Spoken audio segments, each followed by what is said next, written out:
Alright, this is about the whole phenomenon of serial killers that, kind of popped up and really gained prominence in the, I would say, starting off probably late 50s, then in through to the late 60s, was just starting to ramp up. And I think that, according to a number of things I've read, most importantly, the book by Dave McGowan, Programmed to Kill.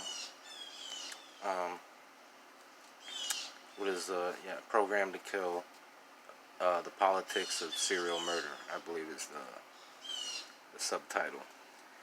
But the serial killer phenomenon of the late 60s, 70s, and 80s could be looked at as a domestic version of the Phoenix program. The Phoenix program was a program designed by military intelligence for the Vietnamese population during the war to basically demoralize and basically harass and make the Vietnamese population subdued, basically. And many of the serial killers were first military personnel at some point. Many of them were, at least many of the big ones.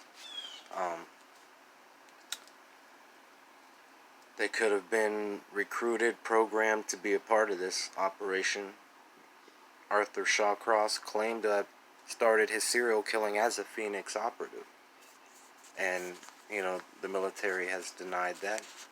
But, of course, what are they going to say? Oh, yeah, we did do that. So. But if you listen to Arthur Shawcross's testimony, it's horrifying, and he talks about what they were doing over in Vietnam as part of the Phoenix program. The Phoenix program was not only a propaganda and disinformation, misinformation program. It was a program of demoralization and harassment and trying to break the will of the Vietnamese people. So it seems that the serial killer movement that started right around the same time as this Phoenix program was going on, there's similarities. There's a lot of similarities, and even the people that ended up becoming serial killers might have, some even, like I said, like Arthur Shawcross, were involved in the Phoenix program. He claims to have tortured and murdered Vietnamese people, and that this is how he learned to kill. This is completely denied by the government military. The Phoenix program was intended to demoralize and pacify the Vietnamese population, as I said before, and similarly, certain cities in the U.S., such as San Francisco area and Santa Cruz with the Zodiac and Kemper, and others, along with New York with the Son of Sam, were terrified of the fact that they could be the next person to be murdered at any time. It created just a state of constant paranoia and fear in the hearts of the people,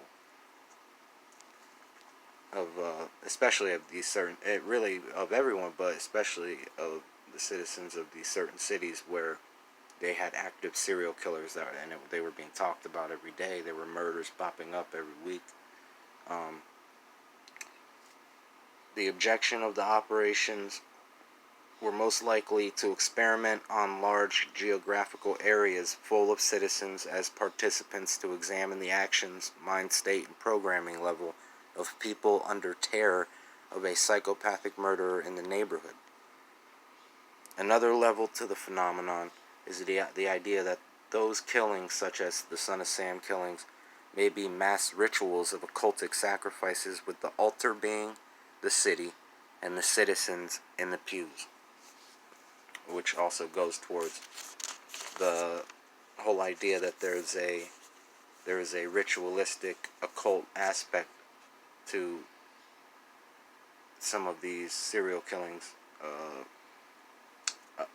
they're made to look like lone killers that knew nobody, or sometimes even a couple of killers like Henry Lee Lucas and Otis Toole, that were partners and they just went around and killed. But if you look at their testimonies, I mean, now, granted, they're not the most reliable people in the world, but they talk about being part of the Hand of Doom cult, and which other serial killers have talked about. That guy,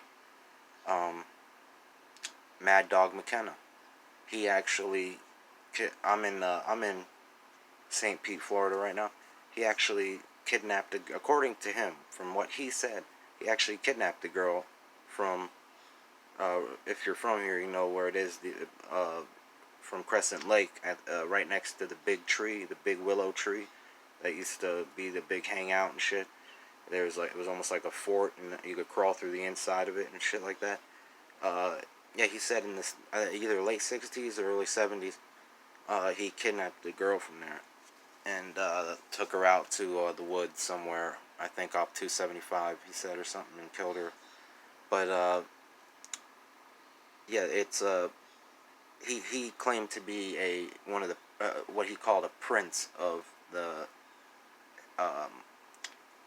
Hand of Death, and so this has come up before. So who knows if Henry Lee Lucas and Otis Toole are telling the truth, but a lot of these killers seem to have connections to more. They're dealing with more. It's more than just they're going around doing things. They seem to know people. I remember hearing about an interview that Ted Bundy did, where he had told him that after he escaped from prison, I believe was this in Salt Lake City? I think it was when he did the first time or whatever. They asked him how he got money to get down to Colorado and then to Florida and stuff, and he said, "Well, there's other people, man. Other people are in on it." Now I remember being a quote that Ted Bundy said. So the main point of that being is that there are people that are involved with these people. They're not just out there by themselves doing crazy shit. There are people that know that it's going on. And, also many of the killings actually attributed to the serial killers or committed by the serial killers, they fall on or around occult holy days, and astrological significant events. So, and some also suggest that some political or intelligence hits are pinned on certain serial killers to close the case and blur the ties to the true killers. So say that you got a big scandal going on where there is some enemies of the nation in the city, right? You don't want to send a hit team in to just take them out, or even if you do want to, you don't want to say we went in there and killed the people. So what they would do is, especially back in the 60s, 70s, they would have a serial killer in the area blamed on killing a certain one of the people that turned up dead, and they're looking for the person that or persons that did it, and they'll put it on to the serial killer's rap sheet because it ties it up nice. No one, then the guy's dead, and it's just especially with the DC sniper case, you should look at a lot of those victims that were killed. They were not just your average Joes. They or Janes. They were either Pentagon workers or military involved individuals of some sort. Just high level kind of job people were some of the victims of the DC sniper, and that's the case in many of these kinds of things. Yeah, and every time there is a serial killer, police agencies flock to serial killers to talk to them, to see if they can try to put them in an area to try to get them to, quote unquote, confess to a crime that they're under pressure to solve. And Henry Lee Lucas and Aldous Toole took far advantage of that by saying they basically said, yeah, and by the way, we also killed Abraham Lincoln. We were there that night. We fucking threw John Wilkes Booth in a closet and then killed Kennedy. And they made up crazy shit. That's why I'm so kind of that's kind of why I wonder why why John Walsh is so convinced that Aldous Toole killed Adam Walsh, unless he knows something that the public doesn't, because from what I know,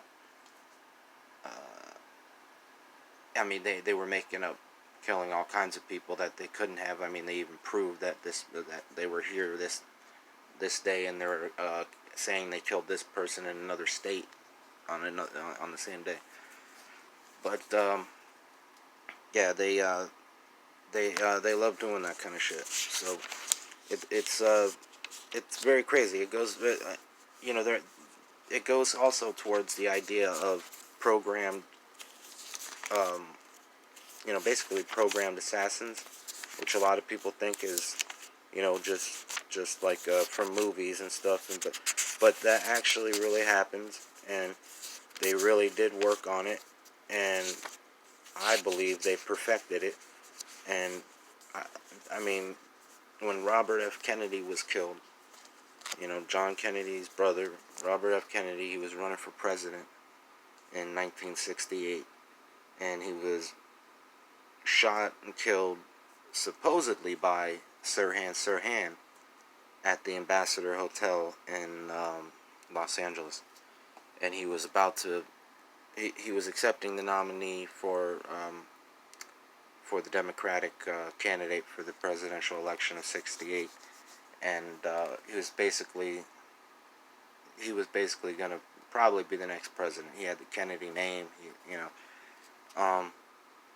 but then all of a sudden he gets done speaking, and the Secret Service go to usher him off stage, and the original plan was to go around, I think it was to go to the right and to go around a different section of the building. But what happened was, all of a sudden, the last minute, the Secret Service changed it and brought him towards the left and went through the kitchen to get out. And then guess who was in the kitchen was Sirhan Sirhan. And so Sirhan Sirhan was probably, I forget what they said. They said like 5 to 8 feet away or something like that. And he raised his revolver and started shooting, and then was immediately grabbed by bystanders, and holding his hand down. And most of the shots that he got off were while the guys were pinning his hand down. The only ones that would have been able to hit Kennedy would have been the first couple, maybe. And the problem is that Kennedy died officially from a gunshot right behind his ear, right there, right behind his ear into his head. And there's really no way for Sirhan to have done that. He never got that close. He was always feet away in front of him, in front of Kennedy, and Kennedy was shot from right here, right behind him. Now there was a guy guarding him, one of the security guards. I don't know if he was a cop also, and he was doing security, but he hated Kennedy openly and talked about it all the time, or at least enough for people to notice, and they reported that he talked about hating Kennedy. But yet he's the one doing part of security, and right when the shots started going off, in my opinion, this guard, Cesar, I believe his name was, put a bullet right here in Kennedy's ear. And if you check it out, that there are sound experts that did a examination of the audio from the footage of Kennedy being shot, RFK being shot, and there are more bullets fired than his gun held, according to the audio acoustic experts. So there were more people shooting than they say, and it's undeniable that, I mean, he had stifling around the wound on his ear. He was shot at point blank range. Someone put a gun right to his head there, and yet they say it was Sirhan who was way in front of him. And Sirhan has no memory at all of the shooting itself. To this day, he'll tell you that he has no idea what happened. And this is classic mind control kind of shit. If you watch The Manchurian Candidate, they kind of show it. He remembers walking in, seeing a lady in a polka dot dress, a beautiful woman in a polka dot dress, and she asked him if he wanted to have coffee. He remembers getting sleepy and walking in to have coffee, and he wanted to try to hook up with this girl, but yet she was, obviously a part of something, because all he knows is she said, uh, do you want to have coffee? And then he thinks they just went in a room and had coffee. Now this is either when he was inducted, most likely, into his alter personality that was trained to kill. Either that, or it was an implanted memory. I believe it's a little of both. Obviously, the lady in the polka dot dress was was his handler, who was there to make sure that she had to say the phrase or whatever it was that put him into that alter mind state, to be able to have to know to go, shoot. And he has no memory. All he knows is, he was having coffee, and then the next thing he knows, he's being choked, and that's after the shooting, and he's being held down by all these people. He has no memory of it, none, and he said that for decades now. But it's all CIA stuff, man. If you can't see that, if you just look at what happened, I mean, and the polka dotted dress woman was actually seen by witnesses that day, and there was actually a lady that was berated and yelled at by, I don't know if it was FBI or just regular it was some kind of special, I don't know if it was part of the police department or if it was FBI or Secret Service, but she was yelled at talking about, because she wanted to say that, hey, I saw a lady in a polka dot dress, after the shooting, run out and yell, uh, we got him, or we shot him, and she was very happy seeming, and the lady thought it was very weird, so she went and said something about it to the officials, and they did not want that there, because that not only goes in line with Sirhan's polka dot dress lady story, that all he knows, but it makes it seem like there was something shady going on. So he kept, in the interview with this lady, she's yelled at and told that she was basically wrong, and that didn't happen. And she's very adamant that it did. It's actually crazy to listen to, because they're just basically telling her, listen, I know you saw this, but you didn't see it. But yeah, so Sirhan is I think it's a class A example of mind controlled assassin, and basically it shows you also the planning they use, because they could have a mind controlled assassin. See, Sirhan could have went in and actually got him and actually killed him, but they always have a backup right there, like the guy that ends up shooting him in the back of the head. They never have just one plan going at once. They always got multiple things going. And yeah, that's about it. I mean, I don't want to make this shit too long. But also, I want to talk about how the FBI basically killed Tupac. It was the FBI had a war on Tupac, and they ended up either killing him themselves or initiating somebody to kill him. But yeah, I think that's all I'm gonna talk about right now, y'all. All right, man. Have a good one.